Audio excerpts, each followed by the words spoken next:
हा ओके. सुरू कर. Good morning student.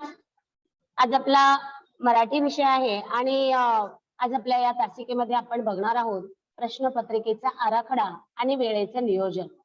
आज आपल्याला बघायचं आहे की प्रश्नपत्रिकेचा आराखडा कसा असतो. 80 मार्काची प्रश्नपत्रिका आपल्याला सोडवायची असते आणि या 80 मार्काच्या प्रश्नपत्रिका सोडवत असताना आपल्याला वेळेचं नियोजन कसं केलं पाहिजे. तर या वेळेच्या नियोजनामध्ये आपण जर नियोजन केलं नहीं, टाइम मैनेजमेंट नहीं किया, तो टाइम मैनेजमेंट नहीं करने के कारण पेपर क्या हो जाता है, अधूरा रह जाता है, कंप्लीट नहीं कर पाते हम. तो ये पेपर कंप्लीट करने के लिए हमें टाइम मैनेजमेंट होना चाहिए, करना चाहिए. तो इसके बारे में आज हम क्या करेंगे देखेंगे. आज आपल्याला बघायचं आहे वेळेचं नियोजन आणि प्रश्नपत्रिकेचा आराखडा कसा असतो ते. बघा आता त्याच्यामध्ये गुणविभागणी कशी असते. 5 विभाग असतात हे तुम्हाला माहित आहे. प्रश्नपत्रिकेचा आराखडा त्याच्यामध्ये प्रश्न पहिला असतो गद्य विभाग, तो 18 गुणांसाठी असतो. प्रश्न पहिल्यामध्ये सुद्धा डिटेल मध्ये आपण बघणार आहोत की प्रश्न पहिल्यामध्ये उपप्रश्न किती असतात. ते प्रश्न पहिला पूर्ण सगळा मिळून गद्य विभागावरती असतो आणि तो 18 गुणांसाठी तुम्हाला विचारला जातो. प्रश्न दुसरा असतो तो पद्य विभाग, म्हणजे कवितांवर अवलंबून असतो. पद्य विभागामध्ये तुम्हाला 16 गुणांसाठी प्रश्न विचारले जातात.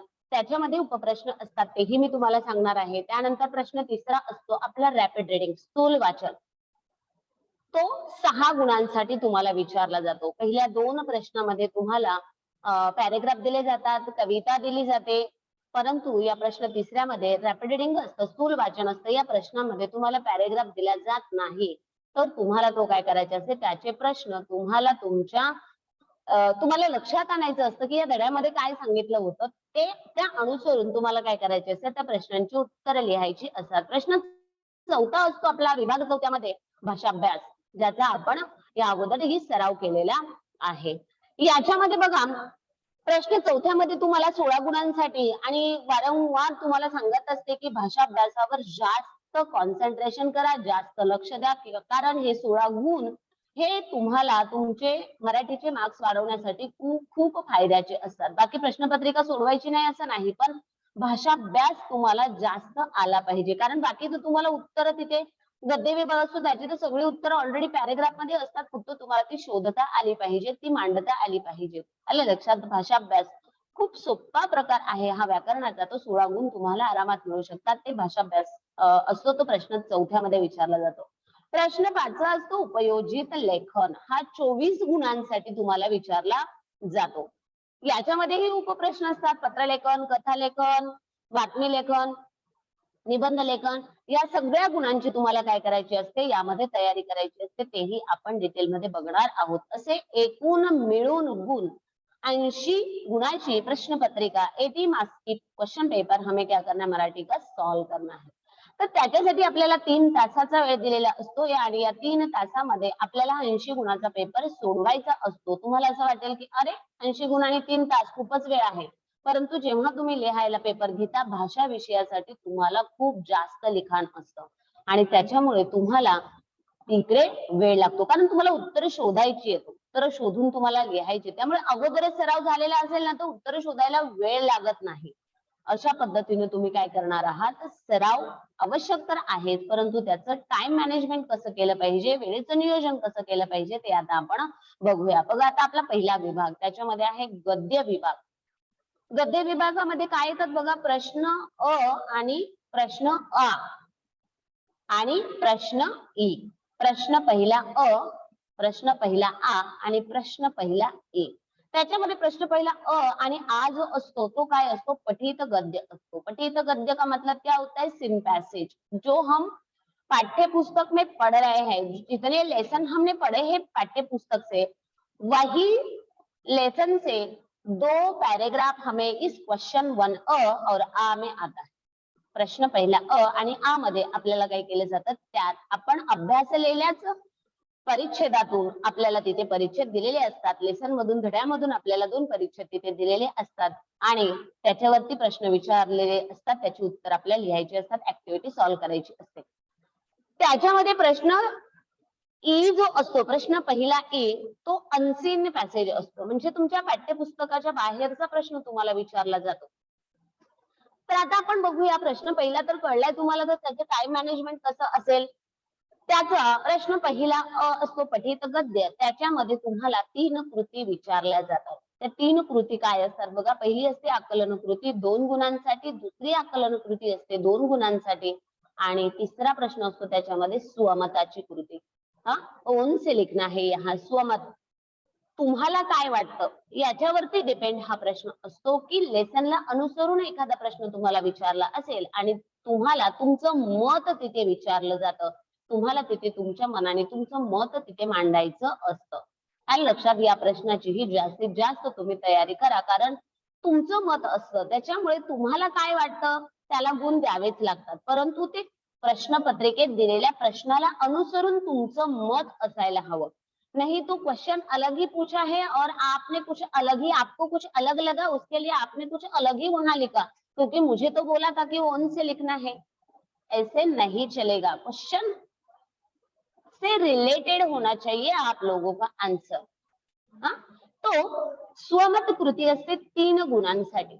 अशा पद्धतीने मिळून 7 गुण असतात आणि या 7 गुणांसाठी तुम्ही घड्याळे 20 मिनिटांचा वेळ तुम्हाला या पहिल्या प्रश्नासाठी द्यायचा आहे. प्रश्न पहिला अ साठी तुम्ही 20 मिनिट्स में आपको क्या करना है, ये सॉल्व करना है. घड्याळ घालूनच जायचं हातामध्ये.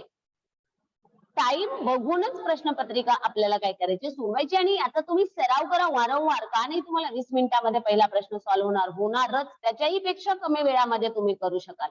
तुमची जर प्रॅक्टिस असेल, सराव असेल आणि सराव केलेलाच पॅरेग्राफ परिच्छेद जर तुम्हाला प्रश्नपत्रिकेमध्ये विचारला गेला असेल तर मी तर म्हणते 20 मिनिट सुद्धा खूप जास्त आहेत. खूप कमी वेळामध्ये काय करू शकाल तुम्ही तो प्रश्न सोडवू शकाल, परंतु त्याच्यासाठी प्रॅक्टिस हवी. तर लिहून ठेवायचं 20 मिनिटाच्या वेळामध्ये मला काय करायचा, प्रश्न पहिला अ पठित गद्य हा मला सॉल्व्ह करायचा आहे, सोडवायचा आहे. आलं लक्षात. त्याच्यानंतर प्रश्न पहिला आ हा सुद्धा काय असतो पठित गद्य सीन पॅसेजेस. मी तुम्हाला अगोदर सांगितलं प्रश्न पहिला अ आणि आ मध्ये तुम्हाला पाठ्यपुस्तकातीलच परिच्छेद विचारला जातो. तर प्रश्न पहिला आ मध्ये सुद्धा तुम्हाला काय करायचे, 7 गुणांसाठीचीच ही कृती आहे. 3 कृती विचारल्या जातात. आकलन कृती 2 गुणांसाठी, दुसरी आकलन कृती 2 गुणांसाठी आणि स्वमत कृती 3 गुणांसाठी. कारण तुम्हाला 3 गुण इकडे दिलेले असतात. ते 3 गुण तुम्हाला मिळवायचेच आहेत, कारण तुमचं मत मांडायचं असतं. याच्यासाठी ही 7 गुण आहेत. त्याच्यासाठी ही तेवढाच वेळ तुम्हाला लागणार आहे 20 मिनिटं. कारण तुम्हाला पॅरेग्राफ वाचायचा असतो आणि दिलेली कृती समजून घ्यायची असते आणि त्याचं उत्तर तुम्हाला शोधायचं असतं. त्याच्यामुळे 20 मिनिटाचा वेळ तिथे लागणारच आहे. परंतु तुमची प्रॅक्टिस झालेली असेल तर 20 मिनिटापेक्षा सुद्धा कमी वेळामध्ये तुम्ही तो प्रश्न सोडवू शकता. लक्षात ठेवायचा प्रश्न पहिला अ आणि प्रश्न पहिला आ या 2 कृती सोडवण्यासाठी मी 40 मिनिटांमध्ये मी हा पेपर हातात पडल्याच्या नंतर 40 मिनिटात मी हे कव्हर करणार आहे. अशाच पद्धतीने आता सराव करा तुम्ही. त्यानंतर बघा प्रश्न पहिला ए हा असतो अपठित गद्य म्हणजेच अनसीन पॅसेज. हा प्रश्न पहिला ए काय असतो, तुमच्या पाठ्यपुस्तकाच्या बाहेरचे पॅरेग्राफ तुम्हाला विचारला जातो आणि त्याची उत्तरं सगळी तुम्हाला तिथे सापडत असतात. असं नाही की अनसीन पॅसेज आहे म्हणजे त्याची उत्तरं पण त्यात भेटणार नाही असं नाही. त्याची उत्तरं त्यातच सापडणार तुम्हाला, परंतु त्याच्यासाठी तुम्हाला तो पॅरेग्राफ काय करायचा आहे, रीड करायचा आहे. कारण तो पॅरेग्राफ तुम्ही अगोदर कधी बघितलेला नसेल, कारण तुम्ही अभ्यासलेला नाही. तुम्ही प्रॅक्टिस जर करत असाल, प्रश्नपत्रिका खूप साऱ्या सोडवलेल्या असतील तर तुम्हाला त्यातलाच कुठला तरी तो पॅरेग्राफ असेल तुमच्या लक्षात येईल की अरे हा या क्वेश्चन पेपर मध्ये मी हा पॅरेग्राफ सोडवला होता. आलं लक्षात. परंतु पाठ्यपुस्तकामध्ये आपण वर्षभर हा पॅरेग्राफचा अभ्यास केलेला नसतो. त्यामुळे हा पाठ्यपुस्तकाच्या बाहेरचा पॅरेग्राफ असतो, परंतु त्याची उत्तरं तुम्हाला जी कृती विचारलेली असते त्या प्रश्नांच्या खाली ती कृती तुम्हाला त्याची उत्तरं काय होणार आहेत त्या पॅरेग्राफ मध्ये सापडणार आहेत, मिळणार आहेत. तुम्ही ती शोधायची आहेत. याच्यामध्ये 2च कृती विचारल्या जातात. आकलन कृती 1 2 गुणांसाठी आणि दुसरी आकलन कृती 2 गुणांसाठी. असे एकूण गुण 4 तुम्हाला दिले जातात. ही आकलन कृती 2 गुण बोलले, त्याच्यामध्ये तुम्हाला उपप्रश्न पण विचारले जातात. म्हणजे 1 गुणांसाठी 2 प्रश्न तुम्हाला विचारले जातील किंवा 2 गुणांसाठी एकच कृती विचारली जाईल. ते तुमच्या क्वेश्चन पेपरच्या याच्यावरती डिपेंड असेल. असं नाही की आकलन कृती 1 म्हणलं म्हणजे एकच तुम्हाला 2 गुणांसाठी विचारली जाईल असं नाही. जेव्हा प्रश्नपत्रिका तुम्ही सोडवाल ना तेव्हा तुमच्या सराव करत असताना लक्षात येईल. असू दे ना, दोन गुणांसाठी एक कृती विचारली काय, की एक एक गुणांसाठी दोन कृती विचारल्या काय. आपल्याला त्याची उत्तर जर माहित असतील, आपल्याला त्याची उत्तर जर त्या पॅसेज मध्ये सापडली तर आपल्याला काय प्रॉब्लेम आहे. आपल्याला कसाही 10 मिनिटांमध्ये ते सोडवायचंच आहे. आलं लक्षात? त्याचा इथे प्रॉब्लेम नाहीये. अशा पद्धतीनं दोन कृती तुम्हाला इथे सोडवायच्या असतात. दोन दोन गुणांसाठी एकूण 4 गुणांच्या कृती तुम्हाला 10 मिनिटाचा वेळ मी तुम्हाला इकडे दिलेला आहे. आतापर्यंत आपले 20-40 आणि हे 10-50 मिनिटे म्हणजे एका तासाच्या आत मी प्रश्न पहिला पूर्ण कव्हर करणार आहे. 1 घंटे से पहले मुझे क्वेश्चन विभाग 1 मुझे कंप्लीट करना है. हे आपको क्या करना है, याद रखना है. त्याच्यानंतर बघा दुसरा विभाग आहे आपला पद्य विभाग. पद्य विभाग म्हणजे काय, पोयम, सीन पोयम. याच्यामध्ये अनसीन पोयम येत नाही. धड्याच्या पाठ्यपुस्तकाच्या व्यतिरिक्त तुम्हाला इकडे कविता विचारली जाणार नाही. पाठ्यपुस्तकामध्ये ज्या कविता आपण वर्षभर अभ्यासलेल्या आहेत त्यामधूनच तुम्हाला याच्यामध्ये काय केलं जाणार आहे, कविता दिली जाणार आहे आणि त्याच्यावरच्या ऍक्टिव्हिटी, त्याच्यावरची कृती तुम्हाला विचारली जाईल आणि ती तुम्हाला सॉल्व्ह करायची आहे.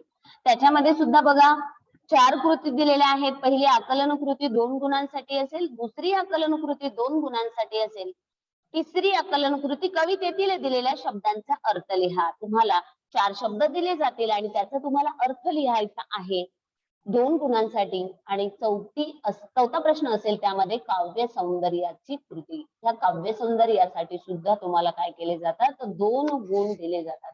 2 ओळी दिल्या जातील कवितेतीलच आणि काव्य सौंदर्य स्पष्ट करा असं तुम्हाला सांगितलं जाईल. तो प्रश्न सरावाअंती तुम्हाला या सगळ्या गोष्टी जमणार आहेत. प्रश्नपत्रिका याचा स्क्रीनशॉट काढून घेतल्याच्या नंतर किंवा आता आपण बघितल्याच्या नंतर हाच टाइम मॅनेजमेंट लक्षात घेऊन तुम्ही प्रश्नपत्रिका सोडवून बघा, तुम्हाला नक्कीच याचा फायदा होईल.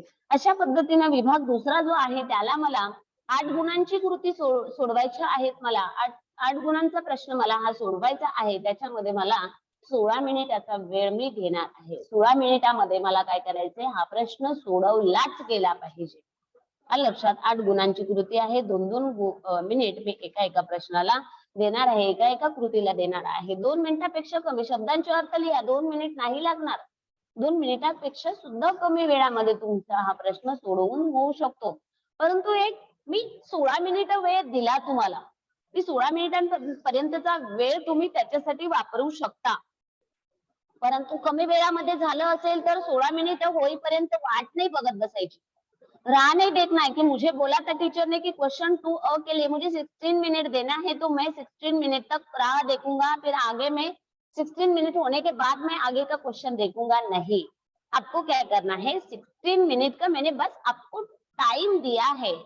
कोई बच्चों को आंसर नहीं मिलता या टाइम लग जाता है तो 16 मिनट में आपको कवर करना है. जिसकी स्पीड ज्यादा है, जिसकी प्रैक्टिस है, उन लोगों को तो कम टाइम लगेगा. कम टाइम में भी वो क्या करेंगे, ये क्वेश्चन सॉल्व करेंगे. लेकिन परंतु तुम्हाला ओव्हरऑल लक्षात ठेवायचं की 16 मिनिटं मला काय करायचे या प्रश्नासाठी द्यायची आहेत. 16 मिनिटापेक्षा जास्त वेळ मी या प्रश्नामध्ये गुंतून राहणार नाही. काही वेळेला काय होतं बघा, आपण शोधतच राहतो, आपल्याला उत्तर काही सापडत नाहीत, लक्षात येत नाहीत, कॉन्फिडन्स नसतो आपला त्या प्रश्नाबद्दलचा, उत्तराबद्दलचा. मग आपण काय करतो, शोधतच राहतो त्या पॅरेग्राफ मध्ये, त्या पोयम मध्ये त्याची उत्तरं. आपल्याला नाही लक्षात येत असेल किंवा नाही मला सापडत आहे, परंतु आता वेळ तर होत चालाय 16 मिनिटापेक्षा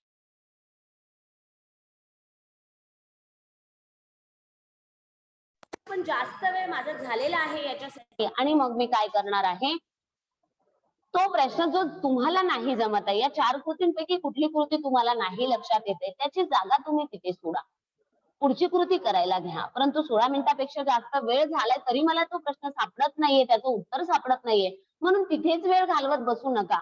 जे प्रश्न तुम्हाला अगोदर जमतात, जो समझ में आ रहा है आपको, जिसके आंसर्स पता है आपको, वो पहले लिखना स्टार्ट करो. लेकिन यहाँ जो कृति नहीं आपको आ रही है जिसका आंसर, उसके लिए जगह छोड़ो, लाइन सोडा इकडेच. तुम्ही ही कृती दुसऱ्या पानावरती लिखू नका. मैं ये कृति का आंसर मैं लास्ट में लिखूंगा, ऐसा मत करो. उसके लिए जगह इधर ही छोड़ो. आप चाहे उसका आंसर आप लास्ट में, आपको बाकी सब पेपर सॉल्व करने के बाद आप एक बार पेपर को चेक करेंगे, उस टाइम पे ये याद रखना कि मेरी यहाँ की कृति एक बाकी है, तो बाद में आप ये लिख सकते हैं लास्ट में. लेकिन उसके लिए आंसर लिखने के लिए यही क्वेश्चन के सीक्वेंस में उसको जगह छोड़ो आंसर शीट में।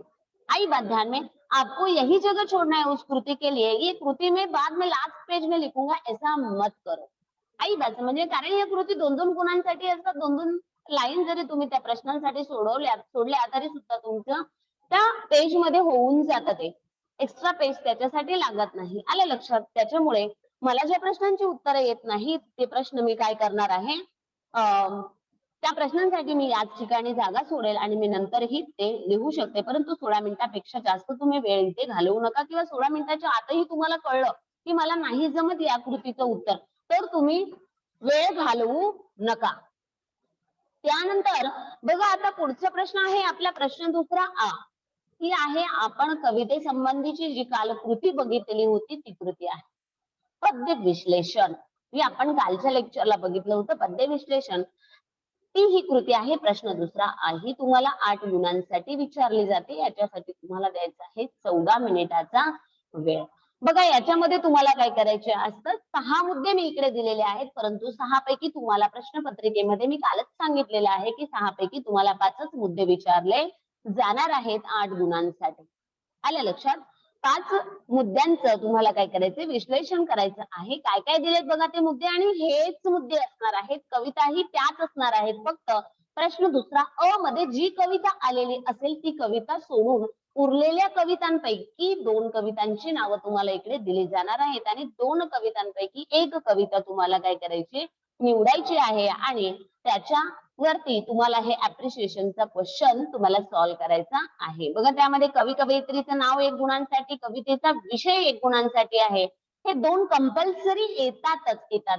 खालचे जे 4 कृती आहेत त्या 4 पैकी कुठल्याही 3 कृती विचारल्या जातात, त्यामध्ये 2 ओळी दिल्या जातात, त्याचा अर्थ तुम्हाला लिहायचा असतो किंवा कवितेतून मिळणारा संदेश, जी कविता तुम्ही निवडलेली आहे त्या कवितेतून कवीला काय मेसेज तुम्हाला द्यायचा आहे, काय संदेश तुम्हाला द्यायचा आहे ते तो तिथे तुम्हाला लिहायचा आहे। 5व्यामध्ये तुम्हाला कविता आवडण्याची न आवडण्याचे कारण, तुम्हाला ती कविता आवडली तर का आवडली आणि नाही आवडली तर का नाही आवडली त्याचं रिझन तुम्हाला लिहायचंय 2 गुणांसाठी। किंवा तुम्हाला शब्दांचे अर्थ 4 शब्द दिले जातील आणि त्या शब्दांचा अर्थ किंवा सिमिलर वर्ड्स त्याचे तुम्हाला काय करायचे तिथे लिहायचे आहेत। शब्दांचा अर्थ तुम्हाला लिहायचा आहे 2 गुणांसाठी। या खाली दिलेल्या 3, 4, 5, 6 पैकी कुठल्याही 3 कृती तुम्हाला विचारल्या जातील। असे एकूण 8 गुणांसाठी तुम्हाला ही कृती सोडवायची आहे आणि त्याच्यासाठी मी तुम्हाला 14 मिनिटाचा वेळ दिलेला आहे। कारण अगदी एका मिनिटापेक्षा सुद्धा कमी वेळ लागणार आहे। एक कृती वरची जी एक गुणांचे 2 पॉइंट्स आहेत ना त्यासाठी 1 मिनिटाचा वेळ सुद्धा लागणार नाही। कवी कवयित्रीचं नाव लिहायला असं कायचा वेळ लागतो, आपण आपलं नाव लिहित असतो, लिहून बघा तुम्ही किती वेळ लागतो तुम्हाला। 1 मिनिट कशाला हवाय, 4-5 सेकंदामध्ये आपण ते नाव लिहित असतो। तुम्हाला कवी कवयित्रीचं नाव माहित आहे, कशाला 1 मिनिट लागेल तुम्हाला लिहायला। अर्ध्या मिनिटाच्या अगोदरच तुमचं काय होणार आहे, 30 सेकंदाच्या अगोदर तुम्ही ते उत्तर लिहून कंप्लीट करणार आहात। आले लक्षात? परंतु खालचे जे 2-2 गुणांचे मुद्दे आहेत तिथे तुम्हाला विचार करायचा आहे, थोडंसं विचार करून लिहायचे, त्याच्यामुळे आठवून लिहायचे।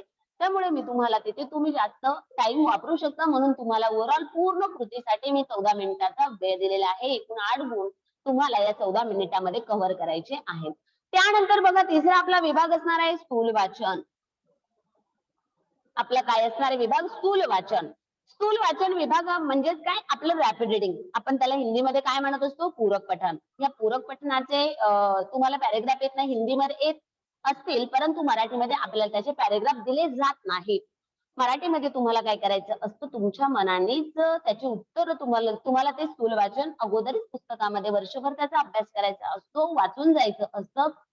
मोठे होत असलेल्या मुलांना या लेसन मध्ये नेमकं काय सांगितलेलं आहे, किंवा विश्वकोश आपला जो लास्टचा लेसन आहे रॅपिड रिडिंगचा त्याच्यामध्ये नेमकं काय सांगितलेलं आहे, या सगळ्या गोष्टी या सगळ्या गोष्टी तुम्हाला काय करायच्या आहेत, तुम्ही इकडे बघू शकता। आले लक्षात? अशा पद्धतीनं तुम्हाला काय करायचंय की हा जो स्थूल वाचन रॅपिड रिडिंगचा जो प्रश्न असतो, हा रॅपिड रिडिंगचा प्रश्न तुम्हाला काय करायचा आहे, 20 मिनिटाचा वेळ मी तुम्हाला या 6 गुणांच्या कृतीसाठी दिलेला आहे। आणि याच्यामध्ये तुम्हाला प्रश्न कसा विचारला जातो बघा, एक स्वमत असतं 3 गुणांसाठी, टिपा लिहा असतं 3 गुणांसाठी आणि मोठा प्रश्न असतो किंवा मोठा प्रश्न विचारला जातो 3 गुणांसाठी। याच्यापैकी कुठलेही कोणतेही दोनच प्रश्न तुम्हाला काय केले जातात, विचारले जातात। तीन तीन गुणांसाठीच्या दोन कृती तुम्हाला इथे विचारल्या जातात. दिले जे 3 कृती आहेत, एक तर स्वमत असेल, टिपालिया असेल किंवा मोठा प्रश्न असेल. एक कृती तुमची टिपालिया असेल तर दुसरा तुमचा मोठा प्रश्न असेल, ब्रॉड क्वेश्चन, किंवा एक टिपालिया असेल तर एक तुमचं स्वमत असेल. दिलेल्या लेसन वरती काय असेल, तुमचं स्वमत तुम्हाला तिथे मांडायचं असेल. अशा पद्धतीनं तुम्हाला काय करायचे आहे, तर 3 कृती दिलेल्या असतील वरील प्रश्नांपैकी त्या कुठल्याही 3 कृतींपैकी 2 कृती सोडवायच्या असतात. जेवढे तुमचे रॅपिड रिडिंग्स आहेत आपल्या लेसन मध्ये, त्या रॅपिड रिडिंग्स वरतीच हे प्रश्न काय केलेले असतात, विचारलेले असतात. आणि तुम्हाला इथे 2च कृती, तुम्हाला कॉन्फिडन्स असेल, आपको पता है कि इसका आंसर मुझे मालूम है, वही आप सॉल्व करो, वहां एक्स्ट्रा सॉल्व करने की जरूरत नहीं है. लेकिन आपको कॉन्फिडेंस नहीं है कि मुझे पता नहीं है कि इसका आंसर सही होगा या नहीं, उसके लिए आप जो एक्स्ट्रा वाला क्वेश्चन है वहां दिया हुआ कि 3 कृति दी है और उसमें से 2 ही सॉल्व करने हैं, तो आप तीनों की तीनों भी सॉल्व कर सकते हैं. आपके हाथ में टाइम है तो आपको कॉन्फिडेंस है कि मैंने जो लिखा है वो करेक्ट ही है, तो आप एक्स्ट्रा वाला क्वेश्चन मत लिखो. लेकिन आपको कॉन्फिडेंस नहीं है तो आप क्या करो, ये कृति सॉल्व करो. तो उसके लिए मैंने आपको कितना टाइम दिया है, 20 मिनिट्स का. 20 मिनिटाचा वेळ तुम्हाला काय केलेला आहे याच्यामध्ये मी दिलेला आहे. तुम्ही रॅपिड रिडिंगचा प्रश्न जो आहे तो घरूनच जाओ, पुस्तकामधून तुम्हाला वाचायचा आहे. तुम्हाला सांगते अजूनही की ह्या प्रश्नाचा पॅरेग्राफ तुम्हाला प्रश्नपत्रिकेमध्ये येत नाही. तुम्हाला या प्रश्नांची उत्तरं काय करायची आहे, तर घरीच तो लेसन चांगला समजून घ्यायचा आहे. जास्तीत जास्त सराव तुम्हाला करायचा आहे आणि तुम्हाला हा प्रश्न सोडवायचा आहे. याच्यासाठी मी तुम्हाला 20 मिनिटाचा वेळ दिलेला आहे. अशा पद्धतीने तुम्ही काय करणार आहात, ही कृती सोडवणार आहात. कारण तुम्हाला इथे विचार करायचा आहे, विचार करायला थोडा वेळ हवाय. त्यामुळे 3 गुणांसाठी मी तुम्हाला 10 मिनिटाचा वेळ देते. एक प्रश्न 3 गुणांसाठी असणार आहे. एका प्रश्नासाठी 10 मिनिट म्हणजे खूप झाले. 10 मिनिटामध्ये किती विचार करून आपण लिहू शकतो. अशा पद्धतीनं या रॅपिड रिडिंगच्या क्वेश्चनसाठी, स्थूल वाचनच्या क्वेश्चनसाठी मला 20 मिनिटामध्ये मला हे 2 क्वेश्चन काय करायचे, सॉल्व करायचे आहेत.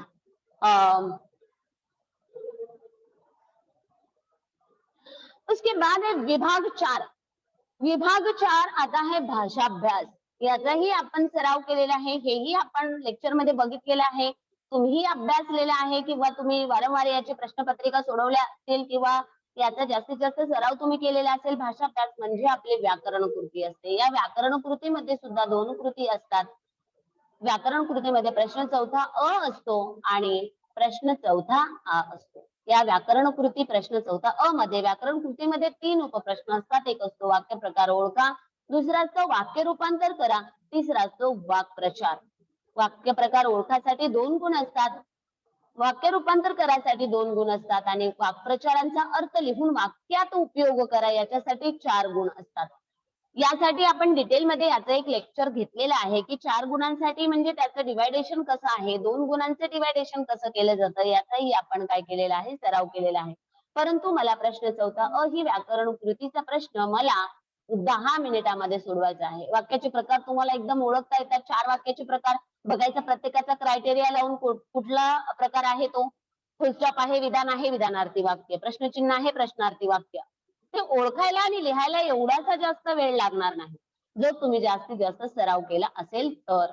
जर सराव केला नसेल तर तुम्ही मी म्हणते 3 तास लावले तरी तुम्हाला ते एका प्रश्नाचं उत्तर नाहीच जमणार ना. कारण आपण जर सराव केला नाही, आपण ते समजून घेतलं नाही, तर आपल्याला प्रश्नाचं उत्तर येणार नाही. तर तुम्ही एक पूर्ण दिवसाचा वेळ दिला तरी आपल्याला ते नाहीच जमणार की नाही. त्याच्यासाठी प्रैक्टिस बहुत ज्यादा इम्पॉर्टंट है यहाँ, ये ध्यान में रखना है. वाक्याचे प्रकार ओळखासाठी 2 गुणांसाठी तुम्हाला किती वेळ लागणार आहे त्याचा अंदाज घ्यायचा. मी ओव्हरऑल पूर्ण 8 गुणांसाठी तुम्हाला 10 मिनिटाचा वेळ दिलेला आहे. तुम्ही वाक्यप्रकार ओळखामध्ये तुम्हाला जास्त वेळ लागणार नसेल तर तुम्ही वाक्प्रचारामध्ये तुम्हाला कदाचित जास्त वेळ लागत असेल तर तुम्ही तो वेळ तिथे करू शकता. असं नाही की 2 गुणांसाठी 1च मिनिट म्हणजे 1च मिनिटात तो सॉल्व्ह करायचा नाही. पूर्ण 8 गुणांची जी कृती आहे ही 8 गुणांची कृती तुम्हाला 10 मिनिटामध्ये काय करायची, सोडवायची आहे. 10 मिनिटापेक्षा जास्त वेळ मला या प्रश्नासाठी लागता कामा नये. आणि मी पहिल्या वेळी सांगितल्याप्रमाणे की 10 मिनिटापेक्षा कमी वेळही लागू शकतो ज्यांनी प्रॅक्टिस केली त्या मुलांना. तर 10 मिनिटं वाट बघत बसू नका, पुढे चला, पुढचा प्रश्न सोडवायला घ्या. जेवढं तुम्ही लवकर लवकर सोडवून पुढे पुढे जाल तेवढे जे काही तुम्हाला प्रश्न येत नाहीत ते तुम्ही ठेवले असतील नंतर लिहिण्यासाठी, त्याच्यासाठी तुम्हाला वेळ मिळेल. आलं लक्षात. परंतु जेवढे प्रश्न मला सोडवता येतात तेवढे 10 मिनिटांमध्ये माझं कव्हर होतंय, तर मला कव्हरच करायचं आहे ते 10 मिनिटांमध्ये. मला तो प्रश्न सोडवायचाच आहे हे मात्र लक्षात ठेवायचं. 10 मिनिटापेक्षा कमी वेळात झाला तर व्हेरी गुड. खूपच छान. पुढचा प्रश्न तुम्ही सोडवायला घ्या. परंतु 10 मिनिटापेक्षा जास्त वेळ तिथे वाट बघत बसू नका. मला येणारच नाही तर किती वेळ घालवला तरी नाहीच येणार आहे तर जागा सोडा तुम्ही त्याची. पुढचा प्रश्न लिहायला घ्या. उरलेल्या वेळामध्ये तुम्ही परत तिकडे या. परंतु प्रश्न खाली सोडून द्यायचाच नाही प्रश्नपत्रिकेमध्ये. जो येत नाही तो जर तुम्ही सोडवला ठेवली असेल त्याच्यासाठी जागा मी शेवटी तो प्रश्न सोडवणार आहे असं तुम्ही ठरवलं असेल तर काही हरकत नाही. तो तुम्ही शेवटी सोडवा परंतु सोडवा. सॉल्व करना ही है आपको, खाली जगह नहीं छोड़नी है. बघा माझं तर मत असं आहे की आपल्याला ज्या प्रश्नाचं उत्तर जमत नाही ना त्या प्रश्नासाठी खाली रिकामी जागा सोडून 0 गुण मिळवण्यापेक्षा काहीतरी असू द्या जे तुम्हाला वाटतं ते चुकीचं उत्तर लिहून का होईना 0 गुण मिळू द्या काहीच हरकत नाही. परंतु आपल्या मनाला तर समाधान लागेल की नाही. खाली जागा सोडून द्यायचीच नाही अशी की तुम्हाला खाली जागा सोडली तर तुम्हाला तिथे 0 गुण भेटणार आहेत. त्यापेक्षा तुम्ही जर लिहून तुम्हाला 0 गुण मिळत असतील तर मनाला समाधान तरी राहील ना. आणि कदाचित असं होतं कधी कधी की तुम्ही लिहिलेलं उत्तर तुम्हाला कॉन्फिडन्स नसतो परंतु ते बरोबरही असू शकतं. आलं लक्षात. ज्या प्रश्नांचं उत्तर आपल्याला जमत नाही आणि मी ती सोडूनच देणार आहे तसा प्रश्न अशा प्रश्नांची उत्तरं तुम्हाला काय वाटतं प्रश्नाला अनुसरून लिहा तुम्ही तिथे. खाली जागा सोडून देऊ नका. कारण रिकाम्या ओळी दिसणार त्याला तर पेपर तपासणारा 0च गुण देणार आहे.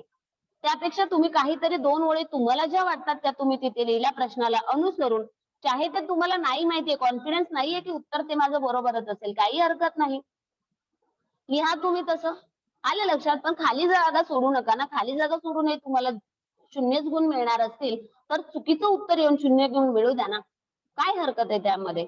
असं करायचंच नाही तुम्हाला की खाली जागा सोडून द्यायची आहे. जी प्रश्नांची उत्तर आपल्याला अगोदर जमतायत ना ती पटापट आपल्याला काय करायची सोडवायची आहे ती सॉल्व्ह करायची आहेत आणि त्याच्यानंतर मी काय करणार आहे उरलेल्या वेळामध्ये मी जे मला जमत नाहीये त्या प्रश्नांकडे मी नंतर वळणार आहे. आलं लक्षात. असं आपलं मॅनेजमेंट असलं पाहिजे.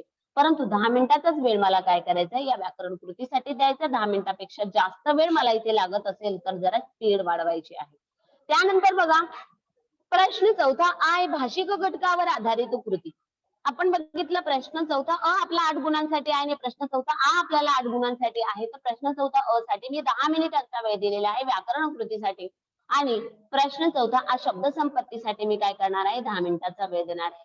जी आ कृती आहे त्याच्यामध्ये समानार्थी शब्द मला 1 गुणांसाठी लिहायचा, विरुद्धार्थी शब्द 1 गुण, शब्द समूहासाठी 1 गुण, वचन बदला 1 गुण, लिंग बदला 1 गुण. अशी या 5 कृतींपैकी कुठलीही 4 कृती तुम्हाला विचारल्या जातील. या 5 कृतींपैकी कोणत्याही 4 कृती तुम्हाला प्रश्नपत्रिकेमध्ये विचारल्या जाणार आहेत आणि तुम्हाला त्या 4 कृती सोडवायच्याच आहेत. आलं लक्षात. त्याच्यामध्ये ऑप्शन नसतं. तुम्ही असं म्हणाल की 5 कृती दिल्या जातील आणि त्याच्यापैकी मी 4 कृती सोडवेल तसं नाही. या मी दिलेल्या 5 कृतींपैकी कुठल्याही 4 कृतीच विचारल्या जातील. एक तर समानार्थी विरुद्धार्थी दोन्ही आलं तर लिंग बदला वचन बदला मधलं कुठलं तरी एक येईल. पण शब्दसमूहाबद्दल एक शब्द लिहा तर कंपल्सरी एकच. तुम्ही प्रत्येक प्रश्नपत्रिकेमध्ये बघा शब्दसमूहाबद्दल एक शब्द लिहा. ही 1 गुणांसाठीची कृती ही हमखास विचारलीच जाते. त्यामुळे समानार्थी विरुद्धार्थी शब्दांपैकी एक आलं तर वचन बदला लिंग बदला दोन्हीही विचारलं जाईल. आलं लक्षात. अशा पद्धतीने तुम्ही काय करायचं आहे हा प्रश्न लक्षात घेऊन सोडवायचा आहे. याच्यामध्ये तुम्हाला ऑप्शन नाहीये शब्द संपत्तीमध्ये. ऑलरेडी 4च विचारले जातील आणि 4 पैकी 4ही तुम्हाला सोडवायची आहेत. त्याच्यानंतर त्याच्यामध्ये दुसरा उपप्रश्न असणार आहे माझा लेखन नियमाचा ते 2 गुणांसाठी. लेखन नियमामध्ये सुद्धा आपण बघितलं आहे की लेखन गुणांसाठी आपल्याला काय करायचं आहे लेखन गुणांसाठी आपल्याला काय विचारलं जातं की तुम्हाला 4 शब्दांचा ग्रुप दिला जातो आणि त्याच्यामध्ये अचूक शब्द ओळखा असाही प्रश्न तुम्हाला विचारला जाईल किंवा सेंटेन्स दिलं जाईल आणि त्याच्यामध्ये लेखन नियमानुसार वाक्य शुद्ध करा असाही प्रश्न तुम्हाला विचारला जाऊ शकतो. आलं लक्षात. दोन्हीपैकी कोणतीही कृती तुम्हाला तिथे विचारली जाईल आणि त्या कृती तुम्हाला काय करायची सोडवायची आहे 2 गुणांसाठी. एक तर 4 शब्दांचे 2 ग्रुप दिले जातील अचूक शब्द ओळखा किंवा एक वाक्य दिले जाईल किंवा 2 वाक्य दिली जातील आणि ते तुम्हाला लेखन नियमानुसार वाक्य शुद्ध करा अशी सूचना दिली जाईल. आलं लक्षात. कोणत्याही पद्धतीचा प्रश्न विचारला तरी मला त्याचं उत्तर लिहिता आलं पाहिजे. आलं लक्षात? तर लेखन नियम याच्यासाठी मला किती गुण देणार आहे, तर 2 गुणांसाठी मला ही कृती विचारली जाणार आहे. त्यानंतर त्यामध्ये उपप्रश्न तिसरा असणार है विराम चिन्ह, पंक्चुएशन का क्वेश्चन। यहाँ मुझे क्वेश्चन 3 क्या करना है, सॉल्व करना है पंक्चुएशन का, विराम चिन्ह। या विराम चिन्हांमध्ये सुद्धा मी तुम्हाला सांगितल्याप्रमाणे विराम चिन्हांमध्ये सुद्धा 2 प्रकारचे प्रश्न विचारले जाऊ शकतात. एक तर ऑलरेडी तुम्हाला वाक्य दिलं जाईल, त्या वाक्यामध्ये विराम चिन्हांचा वापर केलेला असेल आणि तुम्हाला सूचना दिली जाईल की खालील वाक्यातील विराम चिन्हे ओळखा आणि त्यांची नावे लिहा। आपको पंक्चुएशन को पहचानना है, उस सेंटेंस में यूज किया हुआ और उसका आपको क्या करना है, नाम लिखना है उसके नीचे। नहीं तो दूसरा टाइप कौन सा आ सकता है, विराम चिन्हे। विराम चिन्हांचा दुसरा प्रश्न काय असणार आहे, सेंटेन्स दिलं जाईल आणि तुम्हाला सूचना केली जाईल की तुम्ही काय करा, खाली दिलेल्या वाक्यामध्ये विराम चिन्हांचा उपयोग करा किंवा वापर करा, योग्य विराम चिन्हांचा उपयोग करा। तुम्हाला सेंटेन्स दिले जाईल आणि त्याच्यामध्ये तुम्हाला पंक्चुएशनचा उपयोग करायचा आहे। एका वाक्यामध्ये 2च पंक्चुएशनचा उपयोग करायचा असतो, हे तुम्हाला लक्षात ठेवायचं आहे। एक वाक्य आलेलं असेल तर एका वाक्यामध्ये 2च विराम चिन्ह तुम्हाला वापरायचे आहेत, अशी 2 वाक्य तुम्हाला देऊ शकतात। 2 वाक्यामध्ये 2 विराम चिन्हांचाच उपयोग करायचा, नाही तर तुम्ही अगदी मला 9 विराम चिन्ह शिकवलेत म्हणून 9 से 9 भी आप एक ही सेंटेंस में यूज करेंगे, नहीं चलेगा। उस सेंटेंस में कौन से विराम चिन्ह चाहिए, एक विराम चिन्ह का पंक्चुएशन का भी एक लेक्चर हमने लिया है की कौन सा विराम चिन्ह कहाँ यूज किया जाता है, कोणतं विराम चिन्ह कोणत्या वाक्यामध्ये वापरलं जातं किंवा त्याचा कुठे वापर केला जातो याबद्दलचंही लेक्चर आपण घेतलेलं आहे, त्याचाही तुम्ही जास्तीत जास्त सराव करा। अशा पद्धतीने तो 2 गुणांसाठी तुम्हाला प्रश्न विचारला जाईल। अशा पद्धतीने प्रश्न 4 भाषिक घटकांवरती आधारित कृती ही 10 मिनिटांमध्ये मला 8 गुणांचा प्रश्न सोडवायचा आहे, हे लक्षात ठेवायचं। म्हणजे प्रश्न 4 साठी मला पूर्ण 20 मिनिटाचा वेळ आहे आणि 20 मिनिटांमध्ये मी व्याकरणाची कृती सोडवणारच आहे कंप्लीट, हे तुम्ही काय करायचं लक्षात ठेवायचं आणि त्याचा जास्तीत जास्त सराव करा। काही मुलांचा 15 मिनिटांमध्ये होऊ शकतो, काही मुलांचा 10 मिनिटांमध्ये सुद्धा ते प्रश्न सॉल्व्ह करू शकतात, ज्यांचा जास्त सराव झालाय। मी वारंवार तुम्हाला हीच गोष्ट सांगते, ज्याचा जास्त सराव झालेला आहे त्याला कमी वेळामध्ये तो प्रश्नपत्रिका सोडवू शकतो। आलं लक्षात? त्यानंतर आपला लास्टचा आहे प्रश्न 5वा विभाग। या 5व्या विभागामध्ये आपल्याला काय आहे, उपयोजित लेखन हा प्रश्न काय असतो, उपयोजित लेखनाचा प्रश्न असतो। हा एकूण 24 गुणांसाठी 24 मार्क्स के लिए हमें क्या किया है, ये क्वेश्चन पूछा गया है। इसके लिए मुझे देना है 50 मिनिट्स, सबसे ज्यादा, सगळ्यात जास्त, कारण मोठा प्रश्न आहे उपयोजित लेखनाचा हा। रायटिंग स्किल म्हणतो ना आपण त्याला। या उपयोजित लेखनामध्ये मला 50 मिनिट मी काय करणार आहे याच्यासाठी देणार आहे। जसं की प्रश्न पहिला आपण 50 मिनिटांमध्ये प्रश्न, त्याच्यामध्ये 3 उपप्रश्न सोडवत होतो। त्याच्यामध्ये आपण प्रश्न पहिला अ, प्रश्न पहिला आ आणि प्रश्न पहिला ई या आपण कृती तिथे सोडवणार होतो। आलं लक्षामध्ये? इथे मला उपयोजित लेखनासाठी 50 मिनिटाचा वेळ आहे आणि याच्यामध्ये मला शोधाशोध करायची नाहीये। यहाँ मुझे ढूंढ के नहीं लिखना है, यहाँ मुझे विचार करना है। उपयोजित लेखन में क्वेश्चन फर्स्ट में ऐसा था क्या, आपको पैराग्राफ दिया जाता है और वहां आपको ढूंढ के लिखना है उसके आंसर, लेकिन यहाँ आपको इस विभाग में क्या करना है, आपको विचार करके लिखना है या ढूंढ के नहीं लिखना है कहाँ से। तो विचार करने में आपकी कैपेसिटी कितने मतलब कौन से बच्चे की कितनी कैपेसिटी है ये अपने ऊपर डिपेंड रहेगा, हर एक बच्चे के ऊपर डिपेंड रहेगा की कोण कोणत्या पद्धतीने विचार करतो, त्या पद्धतीनेच तुम्हाला काय होणार आहे, त्याची उत्तर आठवणार आहेत आणि तुम्ही तो जसा विचार कराल तसं तुमची काय स्पीड आहे, त्या स्पीड नुसार तुम्ही हा प्रश्न सोडवणार आहात। आलं लक्षामध्ये? विचार करून लिहायची ही कृती आहे। त्याच्यामध्ये काय काय कृती असते बघा, प्रश्न 5वा अ मध्ये असते पत्रलेखन आणि सारांश लेखन। प्रश्न 5वा अ मध्ये असते पत्रलेखन आणि सारांश लेखन। पत्रलेखनामध्ये तुम्हाला 2 कृती विचारल्या जातात, एक असते औपचारिक आणि दुसरं असतो अनौपचारिक पत्र। अशा पद्धतीने 2 पत्रलेखनाचे प्रकार तुम्हाला विचारले जातात आणि या 2 विषयांमधून तुम्हाला काय केलं जातं, कुठलाही एकच, कोणतंही एकच पत्र तुम्हाला तिथे सोडवायचं असतं। दोन्ही औपचारिक अनौपचारिक दोन्ही नाही सोडवायचं किंवा कधी कधी औपचारिकच दोन्ही विचारले जातात, अनौपचारिक विचारलंच जात नाही। आलं लक्षामध्ये? तर तुम्हाला औपचारिक पत्र असो किंवा अनौपचारिक पत्र असतं, दोन्ही दिलेले असतील तर दोन्हीपैकी कुठलंही एकच पत्रलेखन मला करायचं आहे 6 गुणांसाठी, हे तुम्ही लक्षात ठेवायचं आहे। त्याच्यानंतर त्याच कृतीमध्ये असते बघा सारांश लेखन। सारांश लेखन हा प्रश्न कसा विचारला जातो? विभाग 1 गद्य विभाग प्रश्न क्रमांक 1 ई मधील अपठित उत्तराचा 1/3 एवढा सारांश तुमच्या शब्दात लिहा। 1/3 करना है हमें इस पैराग्राफ का मतलब समरी लिखनी है। सारांश लेखन का मतलब क्या होता है? समरी लिखनी है आपको। तो इसमें भी क्वेश्चन 5 में आपको पत्र लेखन और सारांश लेखन दोनों में से कौन सी भी एक ही कृति सॉल्व करनी है। आपने सारांश लेखन सॉल्व करने के लिए लिया तो आपको क्या करना है? पत्र लेखन, दोनों भी पत्र लेखन मतलब औपचारिक अनौपचारिक पत्र लेखन लिखने की जरूरत नहीं, बस सारांश लेखन ही आप लिख सकते हैं। 6 गुण आपको वहां मिलेंगे। लेकिन सारांश लेखन में समरी में क्या होता है ध्यान में रखना, जो क्वेश्चन 1 ई में जो अनसीन पैसेज आता है उसका 1/3 आपको करना है। 1/3 करना मतलब बस बच्चों कोई बच्चों को क्या लगता है कि बस वहां जाना है, उस पैराग्राफ में से ऊपर नीचे की 2-3 लाइनें आपने लिख दी, हो गया हमारा काम। नहीं, उसके लिए 6 गुण थोड़ी ना देंगे आपको। समरी का मतलब क्या होता आहे? सारांश लेखनाचा मतलब काय असतो की तुम्हाला काय करायचं, तो पॅरेग्राफ वाचायचा आहे व्यवस्थित आणि त्या पॅरेग्राफ बद्दल तुम्हाला तुमच्या शब्दात लिहायचं असतो। त्याचा सगळा जो काही अर्थ आहे, ज्याप्रमाणे आपण 3 तासाचा पिक्चर बघतो आणि आपल्या मित्राला 5 मिनिटामध्ये त्याची स्टोरी सांगून मोकळे होतो, परंतु त्या मित्राला ती 5 मिनिटामध्ये सांगितलेला तो 3 तासाचा पिक्चर अगदी व्यवस्थित कळतो। अशा पद्धतीने हे सारांश लेखन अगदी सगळ्याच्या सगळं आपण सांगतो का तिथे मित्राला नाही, पण तरी सुद्धा त्याच्या लक्षात येतं की नाही ही स्टोरी काय असेल पिक्चरची। अशा पद्धतीने तुम्हाला काय करायची असते, ही समरी तो पॅरेग्राफ तुम्हाला वाचायचा आहे आणि त्या पॅरेग्राफ वरती जे काही दिलेलं असेल, जो विचार असेल त्या लेखकाचा तो तुमच्या शब्दात तुम्हाला मांडायचा आहे, परंतु तुम्ही मांडलेल्या त्या 3-4 ओळीमध्ये त्या पूर्ण पॅरेग्राफचा अर्थ असला पाहिजे।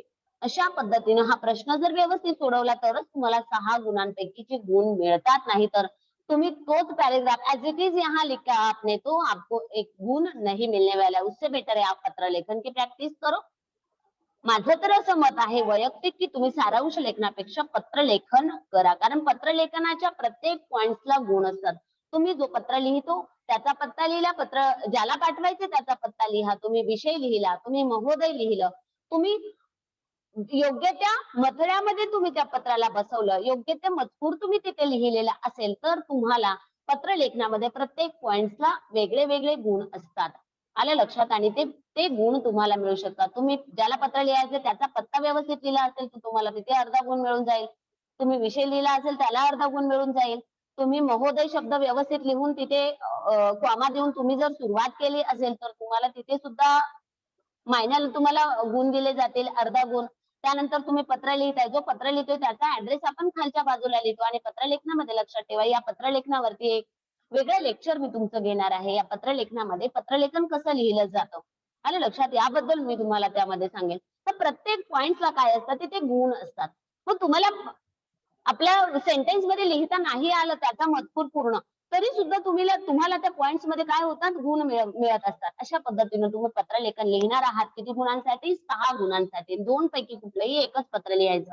म्हणजे माझं तरी वैयक्तिक मत आहे की तुम्ही सारांश लेखनापेक्षा पत्र लेखनाचा सराव जास्त करा, याच्यासाठी 6 गुण आहेत।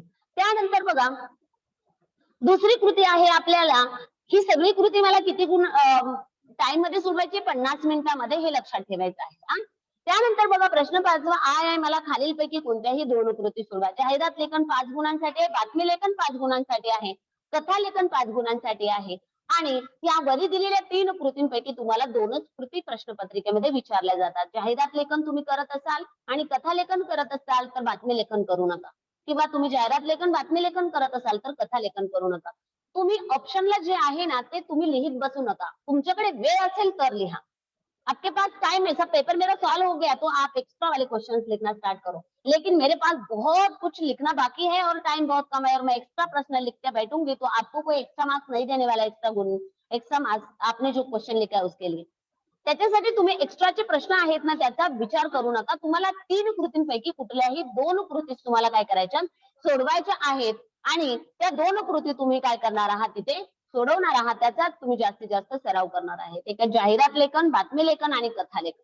आलं लक्षामध्ये? तुम्हाला या 3 कृतींपैकी माझं तर वैयक्तिक मत असं आहे की जाहिरात लेखन आणि कथा लेखन सोपं जातं। स्टोरी राइटिंग आपको आता है, पॉइंट्स दिए जाते हैं, उस पर स्टोरी राइटिंग करना है। बातमी लेखन तुम्हाला जमत असेल तर, कारण त्याच्यामध्ये भूतकाळामध्ये तुम्हाला त्या गोष्टी लिहायच्या असतात, तुम्हाला स्थळ लिहायचं असतं.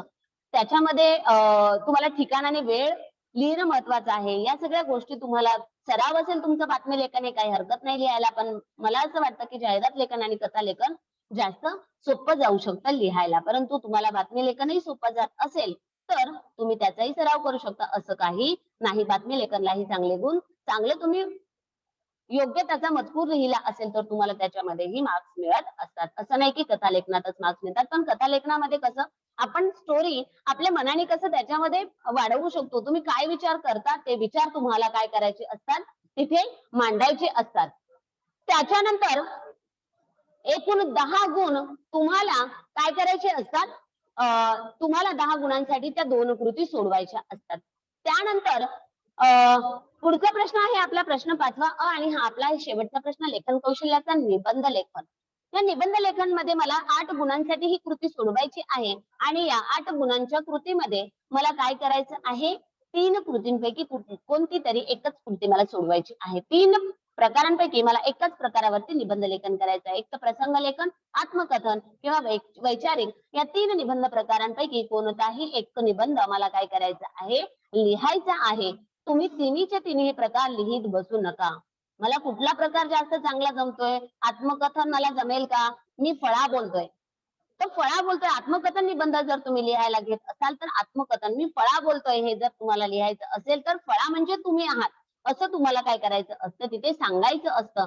आणि अशा पद्धतीने तुम्हाला काय करायचं असतो, तो आत्मकथनाचा निबंध लिहायचा असतो. म्हणजे ती व्यक्ती किंवा ती वस्तू म्हणजेच तुम्ही आहात, अशा पद्धतीने तुम्हाला काय करायचंय, समजून तो निबंध लेखन करायचा असतो. या निबंध लेखनावरतीही एक लेक्चर मी तुमचं एक घेणार आहे. आले लक्षात? पत्रलेखन आणि निबंध लेखन याबद्दल डिटेलमध्ये तुम्हाला याबद्दल मी त्या लेक्चर मध्ये सांगेल. तर प्रसंग लेखन, आत्मकथन आणि वैचारिक या 3 प्रकारांपैकी तुम्हाला कुठलाही एक प्रकार निवडायचा आहे. त्याची जास्तीत जास्त प्रॅक्टिस तुम्ही करा आणि 3 प्रकारांपैकी कुठलाही एक निबंध तुम्ही लिहा. 8 गुणांसाठी तुम्हाला ही कृती सोडवायची आहे. लक्षात ठेवायचं, या पूर्ण 5 विभागासाठी तुम्हाला 50 मिनिटाचा वेळ असणार आहे आणि या 50 मिनिटामध्ये तुम्हाला काय करायचंय, हा प्रश्न सोडवायचा आहे. आणि शेवटी माझ्या हातामध्ये पेपर तपासण्यासाठी, मला पेपर चेकिंगसाठी मला 10 मिनिटाचा वेळ माझ्या हातामध्ये तरी सुद्धा उरणार आहे. बघा, मी जे टाइम मैनेजमेंट तुम्हाला दिलेला है, मैंने जो आपको टाइम मैनेजमेंट बताया उस हिसाब से आपने पेपर सॉल्व करने के लिए बैठोगे ना 3 घंटे में, तो भी आपको 10 मिनट्स आपके हाथ में रहेगा। उस 10 मिनट्स में मुझे क्या करना है, पेपर चेकिंग करनी, पूरा का पूरा पेपर आप लोगों को देखना है फर्स्ट पेज से लास्ट पेज तक, की मेरा कहाँ रह तो नहीं गया है,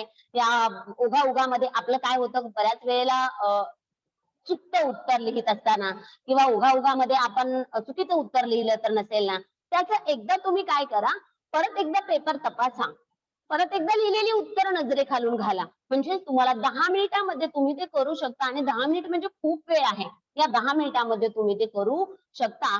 मी सांगितलेल्या टाइम मॅनेजमेंट नुसार जर तुम्ही सराव केला प्रश्नपत्रिका सोडवण्याचा, तर अगदी आरामामध्ये तुमचा मराठी हा भाषा विषयाचा पेपर तुमचा टाइमाच्या अगोदर सोडवून कंप्लीट होईल. असं जे तुम्हाला वाटतं ना, की मराठीचा पेपर लिहायला किंवा लँग्वेजचा पेपर सोडवायला मला वेळच नाही मिळत, 3 घंटे असून सुद्धा मला वेळ नाही मिळत, ती तुमची तक्रार असणार नाही. तुम्ही जे पेपर आता प्रॅक्टिस करणारा सोडवताना या टाइम मॅनेजमेंट नुसार तुम्ही पेपर सोडवणं सुरू करा. बघा, तुम्हाला त्याचा सराव होईल आणि सराव करून शेवटची 10 मिनिटं सुद्धा तुमच्या हातामध्ये शिल्लक राहतील आणि त्या 10 मिनिटामध्ये मला पेपर तपासायचा आहे. काय काय माझं बाकी राहिलेलं आहे ते मला बघायचं आहे. त्याच्यामध्ये जी काही उत्तरं तुमची राहिलेली असतील ते मला लिहायचे आहे. तुम्हाला कुठे लाईन द्यायच्या असतील तर तुम्ही त्या तिथे लाईन देणार आहात. लक्षात? तर अशा पद्धतीनं तुम्ही काय करणार आहात, हा जो आपला पेपर आहे तो भाषा विषयाचा पेपर तुम्ही 3 तासामध्ये कंप्लीट करणार आहात.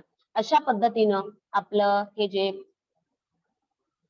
प्रश्नपत्रिकेचा आराखडा आणि वेळेचं नियोजन, हे जे आपलं आजचं लेक्चर होतं, मला असं वाटतं की तुमच्या ते लक्षात आलं असेल आणि आजच्या या लेक्चर नुसार, आजच्या या सांगितलेल्या नियमानुसार, वेळेच्या नियोजनानुसार तुम्ही काय कराल, प्रश्नपत्रिकेचा नक्की सराव कराल आणि जास्तीत जास्त सराव करून तुम्ही प्रश्नपत्रिका सोडवणार आहात आणि परीक्षेमध्ये जास्तीत जास्त गुण तुम्ही मिळवणार आहात.